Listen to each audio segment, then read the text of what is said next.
Hiszpania, Ola Alicante. Przylecieliśmy 15 minut przed lotem. Pierwszy lot w życiu za nami. Nie było tak źle, jak nas przed tym lotem straszyli. Powiedziałbym wręcz, że mi się podobało, że jesteśmy pierwszy raz w życiu w Hiszpanii. Po pierwszym locie samolotem musimy się tutaj pomalutku odnaleźć. Na razie szukamy wyjścia, a z informacji, którą dostaliśmy na maila, mamy być na jakimś piętrze -2 i tam sobie poszukać transferu do naszego hotelu. Po wyjściu z terminalu lotniczego tutaj na piętrze -2 mamy naszego agenta od transferu, Abbas Costa Blanca, i dostaliśmy jakiś dokument na transfer. Jedziemy ze stanowiska numer 15, czyli zaraz po wyjściu z terminalu mamy autokar Abbas. Wylatywaliśmy z Katowic, to były +2 stopnie i padał deszcz, a tutaj już jest chyba +20 i zdecydowanie za ciepło jesteśmy ubrani, także siedzimy sobie już w autobusie transferowym i czekamy na odjazd. Straszyli nas przed pierwszym lotem, że będzie trzepało, że będą turbulencje, że będzie ciasno, niewygodnie. Turbulencje były, owszem, ale to na S1 przy magazynach w Sosnowcu bardziej trzepie niż w tym samolocie. Trochę mi było ciężko wysiedzieć 3 godziny, dobrze, że przylecieliśmy 15 minut przed czasem. Jak dla mnie krzesełka troszeczkę za twarde.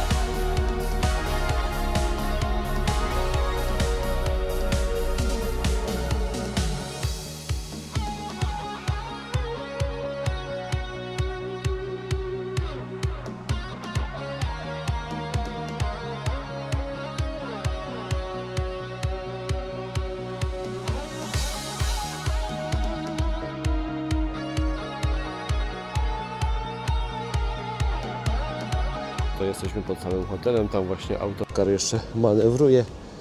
Wysadził nas pod naszym hotelem. Idziemy się zarejestrować. W sumie to sami tu wysiedliśmy, nikt tutaj nie wysiadał razem z nami. Zrobiliśmy sobie wstępny check-in w hotelu, ale i tak musimy czekać do 14 na pokój, czyli 2 godzinki. A że już bardzo zgłodnieliśmy, okazało się, że najbliżej naszego hotelu jest McDonald's, więc naszą hiszpańską przygodę zamiast od tapasów zaczynamy od hiszpańskiego maka. Cola, espresso, łódeczki, frytki z bekonem i ziemniakiem, ale tutaj ciekawe, zaciekawiły nas takie właśnie nuggetsy z szarpaną wieprzowiną. Ta szarpana wieprzowina to jakaś dziwna mielonka w sosie pomidorowym. Więc jak już się wybieramy do McDonalda za granicą, to staramy się wybrać takie pozycje, których nie ma u nas w Polsce. Tu na przykład 2 jakieś ciekawe sosy, a jeszcze jakąś kanapkę sobie wziąłem, zapomniałem jak się nazywa.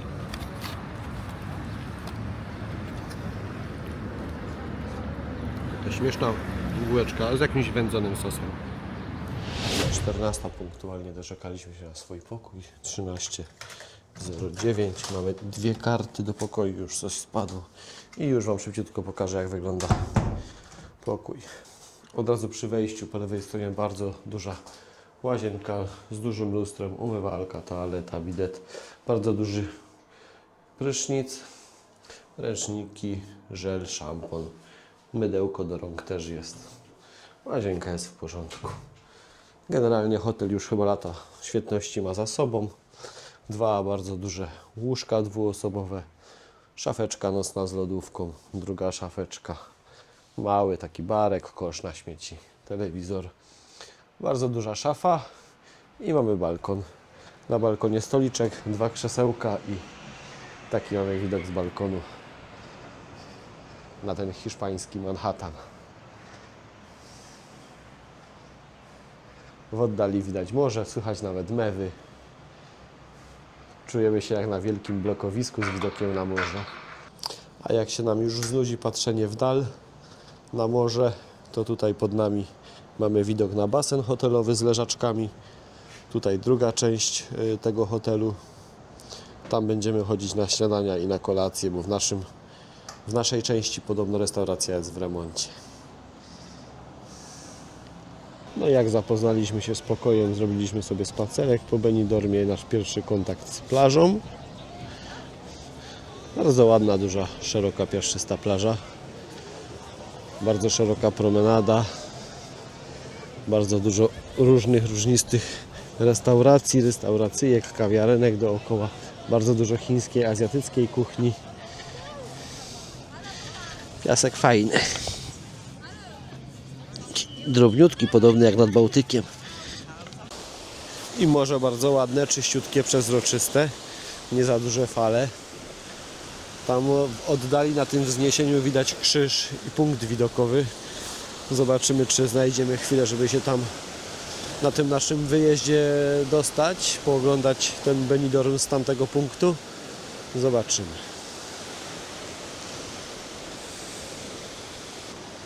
Na jutro już mamy troszeczkę inne plany. Chcemy jechać za tą górę właśnie do miejscowości Altea, do jednego z białych miasteczek. Pojutrze chcemy jechać tam w drugą stronę do miejscowości Villa coś tam. Jak pojedziemy, to Wam powiem. W każdym bądź razie tam ta miejscowość słynie z kolorowych kamienic malowane w różnych kolorach. Także też jesteśmy ciekawi, jak to wygląda na żywo. No to w takim razie idziemy na spacer po plaży. Idziemy się przejść tam mniej więcej do końca tej plaży, tak jak widać tam te wieżowce na końcu, do tamtego cypelka, a potem wrócimy sobie promenadą. Pierwsze, co rzuciło mi się w oczy, wchodząc na tą plażę, to ta ciuchcia stojąca na tym słupku. I tak sobie idziemy wzdłuż tej plaży. Jest sporo leżaków, bo jest sporo, ale są też takie duże przerwy między tymi stanowiskami z leżakami, a przed leżakami też jest sporo przestrzeni. Myślę, że chyba można się przed tymi leżakami porozkładać, ale jak ta plaża wygląda w sezonie, ciężko sobie wyobrazić. Sama plaża z tym piachem naprawdę bardzo mi przypomina tą naszą bałtycką. Też taki fajny, mięciutki piasek. No i czysty.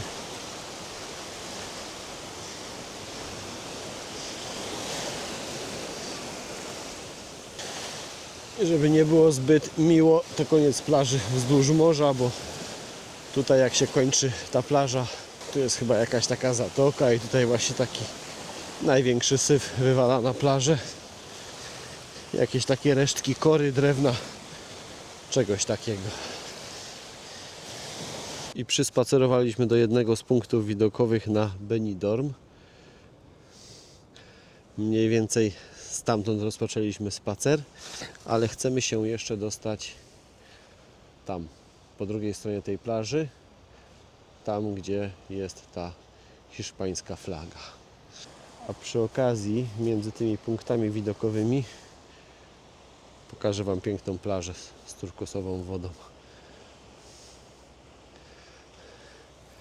A my tym murkiem planujemy sobie tam jeszcze obejść dookoła i widzimy się za chwilę pod tą flagą.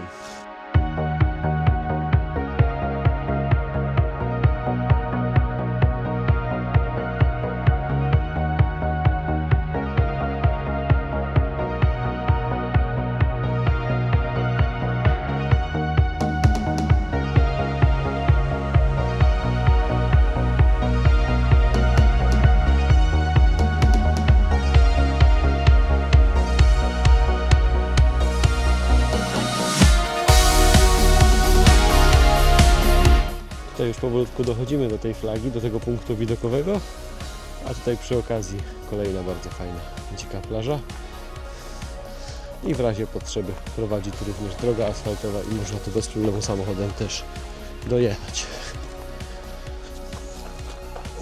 Dobra, idziemy rzucić okiem z tego punktu widokowego.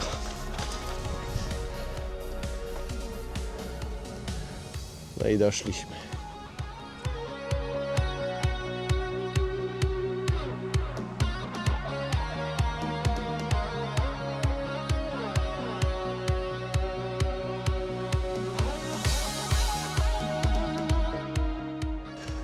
Tam u góry krzyż de la Cruz of Benidorm. Cześć, witajcie w kolejnym dniu. Żeby ten film nie był taki poszarpany, to do tego momentu wrzucę Wam jeszcze wszystkie momenty z Benidormu. On nie będzie chronologicznie poukładany po kolei, ale żeby potem nie było dużego bałaganu w tym filmie. A tak wygląda ten hiszpański Manhattan wieczorem. To teraz parę ujęć z wieczornego Benidormu.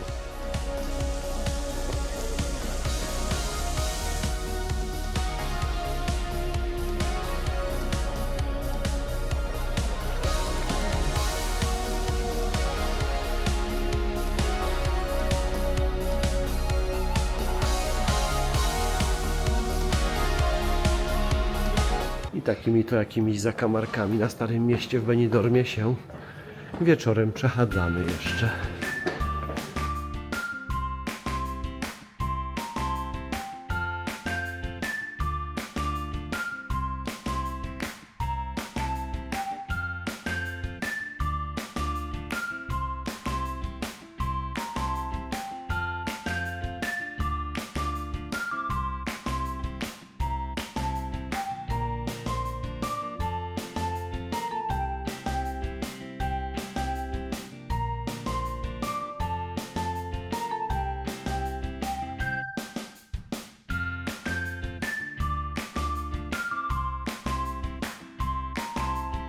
Tak wygląda wieczorem ten Manhattan, a ten jeden budynek, co tam jest, mniej więcej ten, przypomina nam Pałac Kultury i Nauki w Warszawie z kształtu. I jeszcze raz wieczorny widok na ten balkon śródziemnomorski. No jest to chyba rzadko spotykany widok. Na mało którym filmie widziałem to miejsce o tej porze. I tam to taka malutka plaża z tym klifem za plecami. Wygląda, jakby był sztucznie zrobiony. Palmy posadzone. Fajnie to wygląda. I jak widać, Benidorm wieczorem, końcem lutego tętni życiem.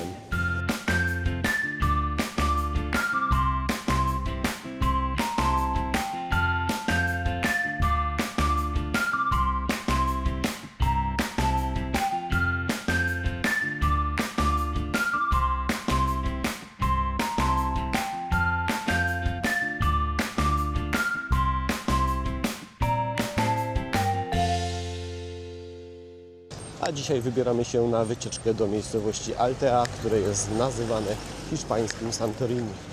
Idziemy na tramwaj, mamy niecałe 20 minut spacerkiem, kilometr 200 pokazywało spod naszego hotelu. O godzinie 10:37 mamy prawdopodobnie tramwaj, jeśli dobrze rozszyfrowaliśmy rozkład. Co godzinę jeździ tramwaj. Bilety prawdopodobnie kupimy na stacyjce, ale to wszystko Wam pokażemy już na miejscu. A nazwa Altea dobrze Wam się może kojarzyć. Od nazwy tej miejscowości właśnie wziął się jeden z modeli hiszpańskiego Seata. I wyszliśmy tam spod tego wiadukciku pod tymi torami. Tutaj mamy Benidorm, centrum przesiadkowe, dworzec autobusowy. I tutaj Benidorm Intermodal. I ciśniemy sobie na przystanek tramwajowy.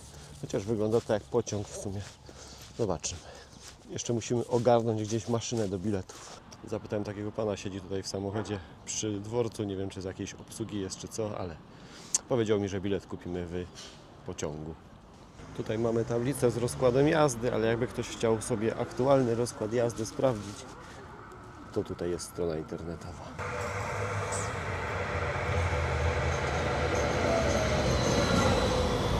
Teraz za bilet zapłaciliśmy euro 45 za jedną osobę.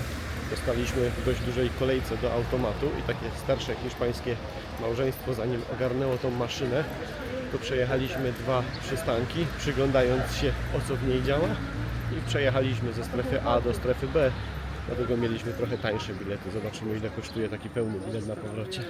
A teraz po wyjściu z peronu stajemy przed trudnym wyborem. Czy najpierw jednak na plażę, czy na wzgórze na Stare Miasto, ale zaczynamy od Starego Miasta, póki słońce jeszcze nie jest tak wysoko. No to zaczynamy wspinaczkę w stronę Starego Miasta takimi kamiennymi schodami. Ładne białe budyneczki pomalowane białą farbą na biało. To ma być niby hiszpańskie Santorini, czyli białe domki i niebieski dach. Ale czy dach jest tylko na jednym kościele, czy na większej ilości budynków, to zobaczymy sami na górze.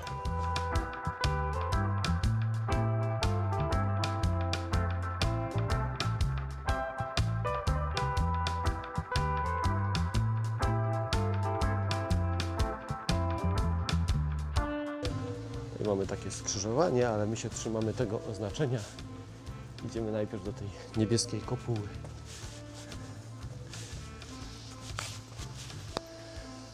A tak się prezentuje widok za nami na Morze Śródziemne. Po drodze dochodzimy na jakiś fajny punkt widokowy. Oj, zobaczcie, pięknie.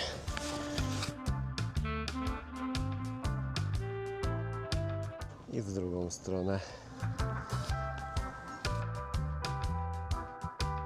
A nasz cel jest tam, jeszcze wyżej. Fenomenalne jest to, że komuś przed domem rosną mandarynki i pomarańcze. No i doszliśmy na plac przed tym kościołem i to za sprawą tych niebieskich kopuł. To miasteczko ma mieć coś wspólnego z greckim Santorini.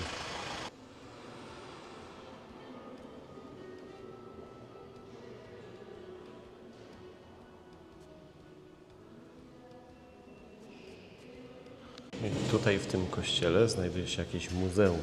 1 euro kosztuje wstęp, dzieci za darmo. Tutaj mamy makietę tego kościoła i różne dewocjonalia. To jest na przykład z 1936 roku. Teraz jak odjechał ten bus z dostawą, to widać ten placyk Starego Miasta w pełnej okazałości. A my idziemy jeszcze tutaj na punkt widokowy. Mamy tu jakiegoś byczka.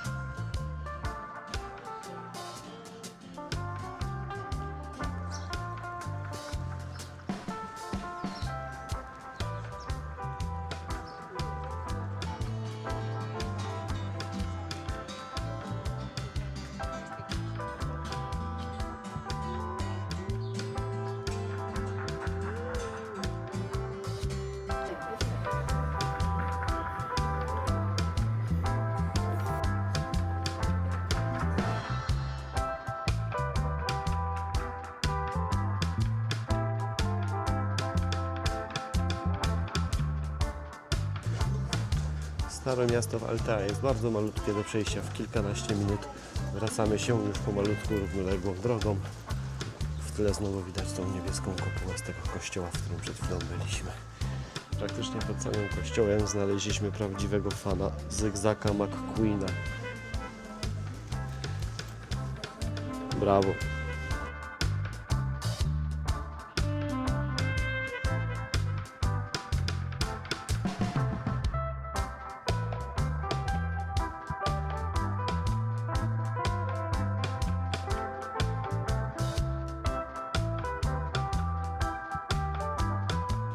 Bardzo klimatyczne miasteczko do pospacerowania, bardzo serdecznie polecamy. A teraz idziemy na plażę, zobaczymy jak wygląda plaża w Altei, a potem będziemy sobie planować dalej. Doszliśmy na plażę w miejscowości Altea, tam jest jakaś strefa wygrodzona ze spacerowania. Tam jakaś koparka i wywrotka przewożą kamień. Tutaj plaża jest taka kamienisto-piaszczysta, ale zdecydowanie więcej kamienia tutaj jest, przez co woda w morzu na pewno jest dużo czystsza. W Benidormie ta plaszczysta plaża wyglądała dużo ładniej niż tutaj ta. To już zależy kto co woli. My zdecydowanie wolimy plaże kamieniste, chociaż ta jest brzydka, ale lubimy jak w morze jest bardziej lazurowe i bardziej przejrzyste.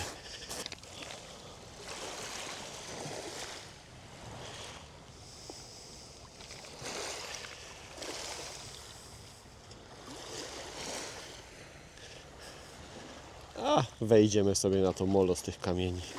A jednak sobie nie wejdziemy na molo, wstęp wzbroniony. Tutaj koparka się przestawiła, oni tutaj szykują plażę. Zbierają nadmiar tego kamienia, które morze wyrzuciło, więc przygotowują plażę do sezonu.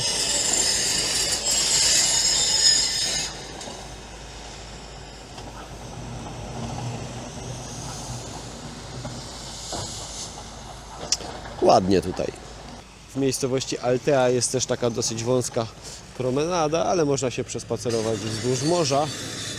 A my za chwilę pójdziemy na szynobus i pojedziemy za tamtą górę wybrzeżem Costa Blanca do miejscowości Calpe.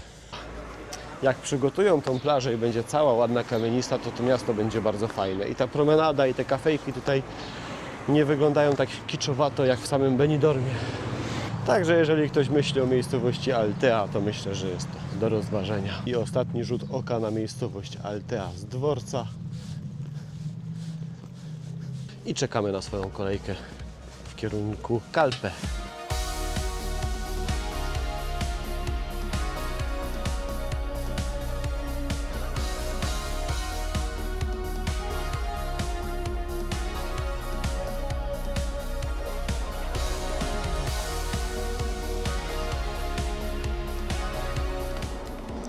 W związku z tym, że z dworca tego kolejowego tutaj na tą plażę, od której chcieliśmy zacząć spacer, jest ponad 5 km i ponad godzinę pokazuje piechotą, poczekamy na autobus. Bus Urbano. Tu jest rozkład jazdy, musimy poczekać 20 parę minut i przejedziemy się na przystanek, który się tak nazywa. Potem przejdziemy się wzdłuż plaży promenadą. Zobaczmy tutaj podobno z tej plaży widać symbol Kalpu, czyli tą skałę w morzu, symbol Costa Blanki. I zobaczymy Las Salinas, może się uda dojrzeć jakiegoś flaminga. A mówimy o tej skale górującej nad całą plażą, więc nawet stąd widać, że do tego morza mamy całkiem daleko. Czekamy na autobus. I przyjechał nasz autobus, na styk się tu mieści w tą zatoczkę, na 4 razy zawracał, no ale jest. I teraz z podworca w miejscowości Kalp linią L1 zjedziemy sobie na plażę. Wsiedliśmy sobie już do autobusu, zajęliśmy miejsca w ostatnim rzędzie w autobusie. Tam jest karteczka za panem kierowcą, tarifa generalna. Przejażdżka w jedną stronę kosztuje euro 50 za osobę. Siedliśmy w tym miejscu autobus zawrócił przy takiej plaży. A teraz promenadą zamierzamy się przespacerować około 2 km w centrum miejscowości Kalp i potem pójdziemy sobie na te soliny. Troszeczkę nam słońce zachodzi za chmury, jakoś takie przymglone się robi, ale i tak jest świetnie. Bardzo ładna, szeroka promenada. Zobaczymy, jak to będzie wyglądać dalej. Plan zakładał, że będziemy sobie spacerować taką właśnie promenadą wzdłuż morza z widokiem na tą skałę, na ten park, ale niestety szczyt tej skały jest ukryty w chmurach. Pomimo tego, że na promenadzie jest całkiem pusto, to parę napotkanych ekip wydaje się być bardzo zadowolonych i rozbawionych pobytem w Hiszpanii.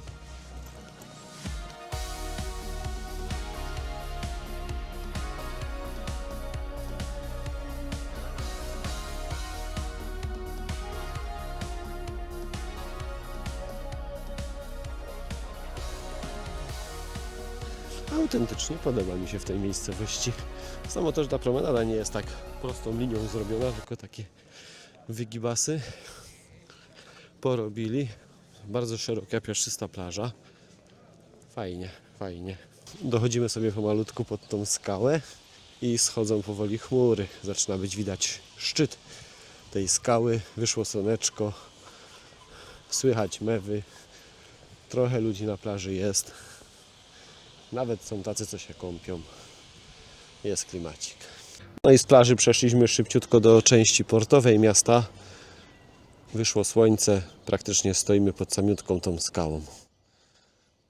Zjedliśmy sobie obiad i zrezygnowaliśmy jednak z odwiedzania tych salin, czytając komentarze na Google'ach. Generalnie komentarze mówią, że to zadziwiająco nudne, jakieś prace remontowe tam trwają, a flamingów nie ma. Więc padła decyzja, że idziemy sobie dalej promenadą w kierunku centrum miejscowości Kalpe. Bardzo nam się ta promenada tutaj podoba. Bardzo długa ścieżka spacerowa, bardzo szeroka. Morze na wyciągnięcie ręki. Drzewa piniowe, palmy. Słoneczko świeci. Jest super. A spacerując wzdłuż promenady natrafiliśmy jeszcze na coś takiego. To są starożytne rzymskie ruiny po jakimś pałacu. Tam jest reszta fundamentów i tutaj znajdowały się jeszcze jakieś baseny. Prawdopodobnie tam, gdzie tamci państwo się kąpią.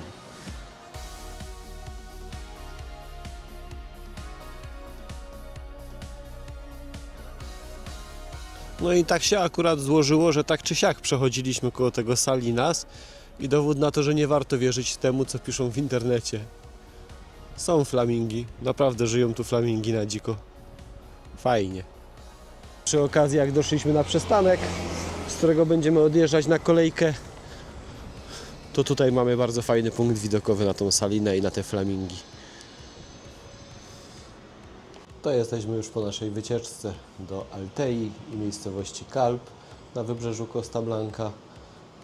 Jak dla nas dzisiejszy dzień był pełen atrakcji, bardzo nam się dzisiaj podobało. Jest już godzina 19, za pół godzinki idziemy na kolację. Komunikacja miejska w Hiszpanii chyba działa podobnie do tej włoskiej. Powrót z tej saliny autobusem był jakiś dziwny. Poszliśmy, sprawdziliśmy rozkład jazdy, autobus miał podjeżdżać za 25 minut. Obróciliśmy się napięcie, autobus podjeżdża. Sanchez Lopez pokazuje, żeby szybciutko wbiegać do autobusu, 3 euros i go! Fajnie, fajnie, golił po całym mieście jak wariat, trąbił na inne samochody, ale zdążyliśmy. Okazało się, że się spieszył, bo 2 minuty po tym, jak nas wysadził na dworcu, przyjechał pociąg i szybciutko przyjechaliśmy z powrotem do Benidormu, także Sanchez dzisiaj dał radę, podobało mi się. Witam serdecznie w kolejnym dniu. Dzisiaj wybieramy się na wycieczkę do miasteczka położonego w kierunku Alicante. To jest chyba kolejna miejscowość, której nazwy nie wypowiem, bo nie będę sobie łamał języka, a i tak wypowiem to niepoprawnie, bo nie znam hiszpańskiego, więc napiszę Wam tu na dole, jak się ta mieścina nazywa. Słynie podobno z kolorowych domków, jakieś stare miasteczko rybackie. Znajduje się tam również jakaś fabryka czekolady, do której mamy zamiar się udać. Także zapraszamy na wycieczkę po kolejnym hiszpańskim miasteczku. Zaraz po wyjściu ze stacji, teraz taką alejką przy tych palmach, mamy 350 metrów do Muzeum Czekolady. Zaczniemy od muzeum, a potem naładowani węglowodanami pójdziemy w kierunku plaży i tych kolorowych domków. I znajdujemy się pod Muzeum Czekolady. Tutaj mamy wejście do muzeum, ale jak widać, rejestrowanie obrazu dźwięku jest zabronione. Także widzimy się po wyjściu z fabryki. I jesteśmy przed bramką wejściową do Muzeum Czekolady. Tutaj przed wejściem jest taka maszyna, z której pobiera się bilet. Teraz jest godzina 12. Do pobrania jest godzina 11:05. Pobraliśmy sobie 2 bilety o numerze 9 i 10. Maksymalna ilość osób do zwiedzania to jest 50 osób na godzinę. Także w sezonie warto sobie zarezerwować przez internet tutaj bilecik. Tutaj macie wszystko dokładnie napisane. Oczekując na wejście do tego Muzeum Czekolady, które widzieliście przed chwilą, zobaczyliśmy na mapach Google, że 300-400 metrów od tamtego miejsca jest druga czekoladownia. Tutaj wyczytaliśmy, że to już 4. pokolenie rodziny Perez produkuje rzemieślniczą czekoladę. Tutaj również znajduje się jakieś małe muzeum, ale nie będziemy tutaj wchodzić, bo jak tu wejdziemy, to boimy się, że nie zdążymy wejść tam, gdzie byliśmy umówieni. A tu proszę, elektryczny Mercedes. No to jesteśmy już po wizycie w muzeum i fabryce czekolady. Zwiedzanie trwało niecałą godzinkę, skończyło się degustacją. Kupiliśmy sobie parę słodyczy. Parę, to znaczy wydaliśmy jakieś 18 euro. Za chwilkę Wam pokażemy, jakie smaki wybraliśmy. Zabraliśmy coś tam do domu dla Ilony. Śmiejemy się, że jak nam się to nie zmieści do plecaka, to najwyżej zjemy na lotnisku. Fabryka na początku działała jako fabryka rzemieślnicza czekolady. Na dzień dzisiejszy wytwarza między 100 a 120 ton czekolady dziennie. Także fajnie, warto było, buzie uśmiechnięte, no ale to wiadomo, kto nie lubi czekolady. Dowiedzieliśmy się, że wycieczka w języku angielskim jest o godzinie 10 i o godzinie 16, a pozostałe wejścia są w języku hiszpańskim. Wspomagaliśmy się translatorem Google'a i mniej więcej tam sobie, powiedzmy, 70% przetłumaczyliśmy tego, co pani opowiadała. No to teraz idziemy w kierunku plaży i w kierunku tych kolorowych domów. A póki co pokażemy Wam, co sobie kupiliśmy. Takie jakieś kuleczki, ciastka w czekoladzie, jakiś batonik czekoladowy, jakiś zestaw batoników, chyba 6 sztuk tutaj jest, 5 sztuk jakiegoś innego ciastka, czekolada z karmelizowaną pomarańczą i karmelizowanym migdałem.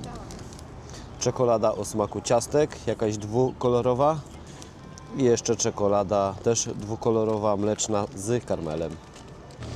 I tak wygląda to miasteczko z perspektywy promenady.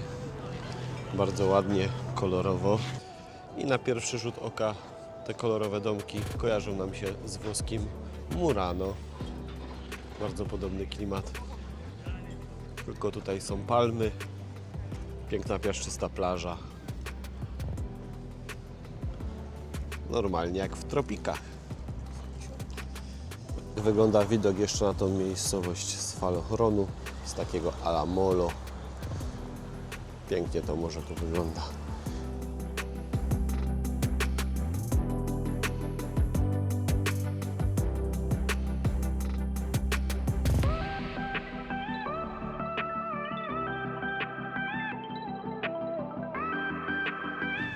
Pospacerujemy sobie jeszcze troszkę po tych uliczkach, zakamarkach między tymi kolorowymi domkami, ale pomalutku będziemy się już udawać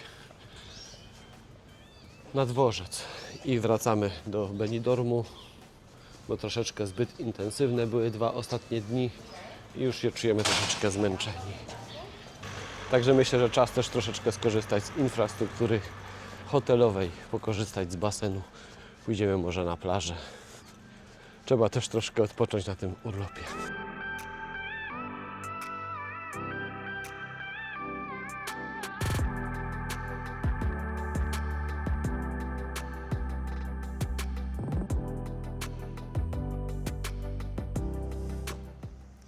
Może się komuś wydawać, że może jakieś zaniedbane są te kamienice, gdzieś tynk odpada, coś niedomalowane, ale wydaje mi się, że właśnie w tym jest cały urok tego miejsca.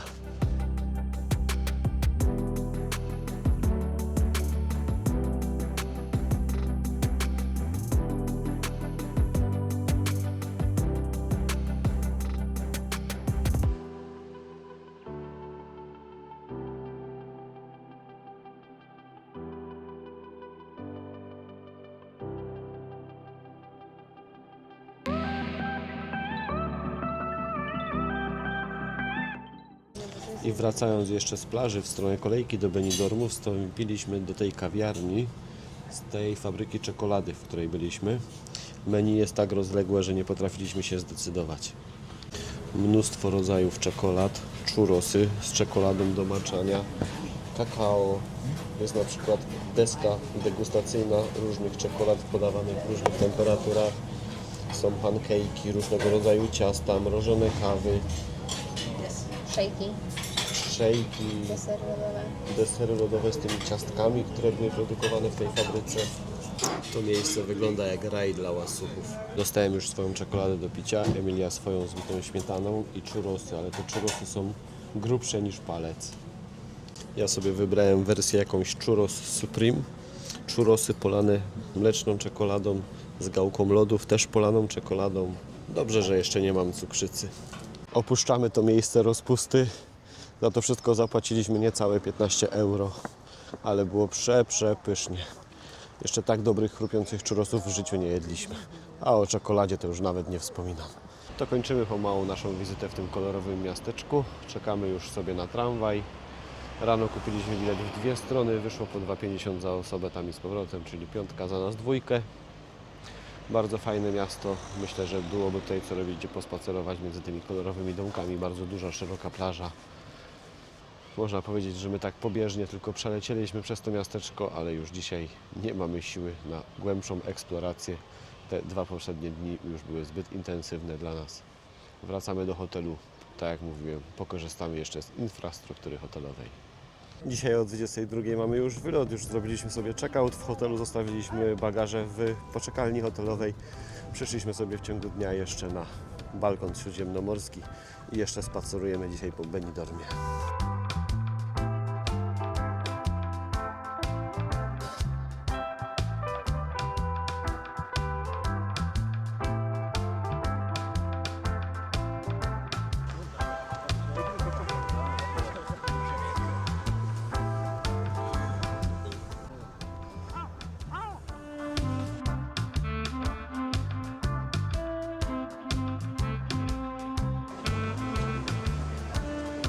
I jeszcze jeden widok na balkon śródziemnomorski. Nam się on nie nudzi. I tak sobie jeszcze marnujemy czas na słodkim nic nie robieniu w oczekiwaniu na nasz transfer na lotnisko. Tutaj przy tej plaży, na której siedzieliśmy, jest jeszcze takie ala molo, Weszliśmy sobie tutaj zobaczyć widok na balkon.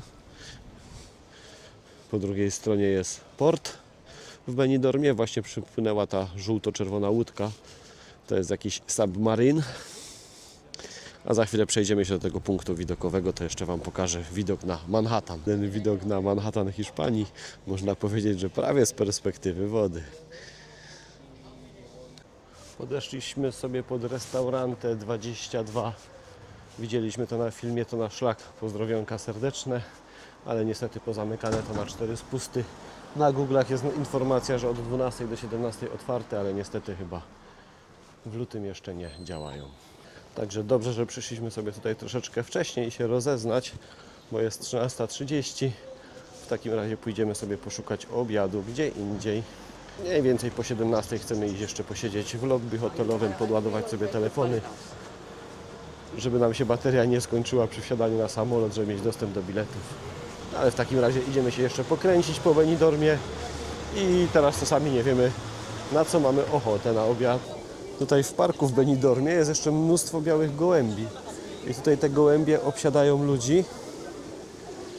Normalnie jak w filmie Kevin Sam w Nowym Jorku, tą panią w tym parku.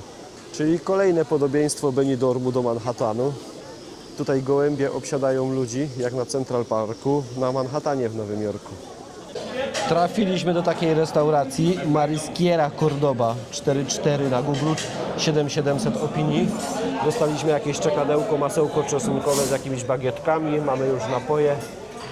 Mniej więcej tak się restauracja przedstawia w środku. Zachęciło nas opinie, zachęciło nas to, że jest tu bardzo dużo osób i te lodówki na zewnątrz, które stoją z owocami morza i ładnie tutaj pachnie.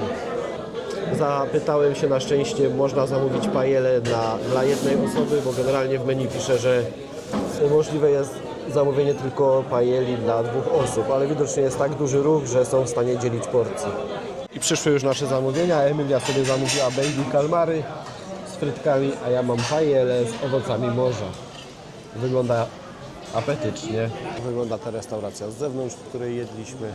Znajduje się tutaj na rogu Calle de Santo Domingo. I kończymy pomału nasz urlop, kończymy wizytę w hotelu Poseidon w Benidormie. Hotel był 3-gwiazdkowy, ale bardzo pozytywnie nas zaskoczył. Nie spodziewałem się takiego fajnego standardu. Wykupione mieliśmy opcje ze śniadaniem i z kolacją. Śniadanie i kolacja w formie bufetu. Byliśmy bardzo zadowoleni. Kuchnia bardzo różnorodna, europejska, bardzo dużo hiszpańskich dań, bardzo dużo deserów do wyboru. Generalnie co gały, widziały, to brały. Przy hotelu znajduje się zewnętrzny basen, wewnętrzny basen. Akurat wieczorem w basenie bierze kąpiel jakaś mewa. Jest to jakaś zewnętrzna siłownia, tak jak mówię, jedzenie bardzo dobre. A szukając tego hotelu, tak naprawdę szukaliśmy bardzo budżetowej opcji, także ten hotel przerósł nawet nasze oczekiwania.